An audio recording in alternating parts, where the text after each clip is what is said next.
Bistado ang chinap-chap ng mga sasakyan sa operasyon laban sa dalawang suspect sa rentangay modus dyan sa Antipolo, Rizal. Balitang hatid ni EJ Gomez.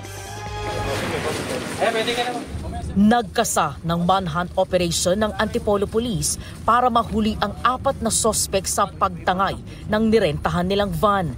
Sa compound na ito sa barangay San Jose na pag-alamang namamalagi ang mga target. Pagpasok ng pulisya, tumambad ang chinap-chap na van. Nagkalat ang hiwa-hiwalay ng mga parte ng sasakyan. Mula sa unang bahagi, wala, binutas yung numero. Magaling. Chassis. Binutas. hanggang sa mga gulong. Ay, ito sir, mags ko. Yan. Mags ko. Ayun, na. Ito, bagong bili to sir, kasi yung bumalik sa akin, bagong bili ko sa gulong.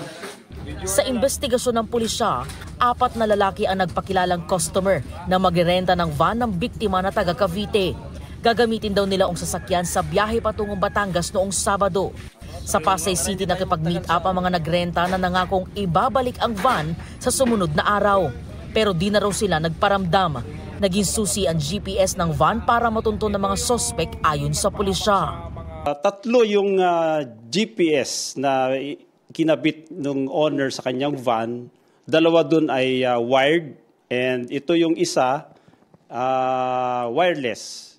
At yun ang nag-feed ng exact GPS location dito sa owner. No? Arestado ang 2 sa mga sospek. Pinaghahanap pa ang 2 nilang kasama. Nadiskubre rin sa loob ng compound ang iba pang mga sasakyang pinagkakalas. Ayon sa pulisya, rentangay ang modus ng mga sospek. Magpapakilala silang magrerenta. Pero yun pala, tatangayin ang sasakyan at kakalasin ang mga bahagi nito para ibenta.